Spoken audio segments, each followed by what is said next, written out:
The sun barely peeked through the hazy skies of Uyo when Edeora received the call. Her best friend, Amoka, was dead. The news sent shockwaves through their small community, with whispers of foul play spreading like wildfire. Edeora's heart was heavy as she joined the mourners at Amoka's house, where the police were already investigating. Everyone wanted answers, but none more than Edeora. She was determined to find out who had taken her closest friend away. Amoka had been a kind, bright soul with no enemies, at least none that anyone knew of. Edeora took it upon herself to retrace Amoka's steps. She visited the places they used to frequent together, the cafe down the street, the school library, and Amoka's favorite spot in town, the local library. Edeora had always admired how Amoka could lose herself in books, her world shrinking down to the pages in her hands. At the library, Edeora searched for clues. She combed through the corner where Amoka often sat, but nothing seemed unusual. The librarian mentioned seeing Amoka 2 nights before her death, engrossed in a book titled The Spider's Web. It struck Edeora as ironic, Amoka, caught in a web she couldn't escape. Back at Amoka's room, the police uncovered a few cryptic clues, a broken vase, scattered papers, and an unfamiliar note that read, "I know what you did." The police speculated about its meaning, but Edeora grew restless. Who had sent the note? And what did Amoka know? Edeora followed lead after lead, questioning friends and classmates.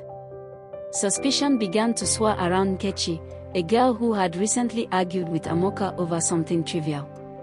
Edeora brought the information to the police, who began looking into Nkechi as a person of interest. But deep down, Edeora felt something was off. The days passed, and the case seemed to stagnate. Edeora, however, was relentless. She threw herself into investigating, though she wasn't sure if she was making progress or just distracting herself from her grief. One evening, as she sat in her room, she opened her wardrobe to grab a sweater. Her hand froze when she touched something rough and crusted. Pulling it out, she stared at a sweater stained with dark, dried blood.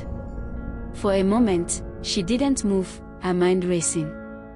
Then a smile broke across her face, slow and deliberate. The memory flooded back. That night, Amoka had confronted her.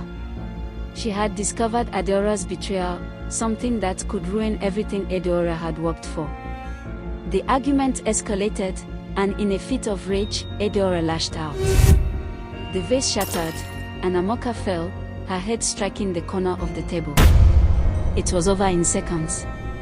Edeora had staged the scene carefully, planting false clues and weaving a web of misdirection.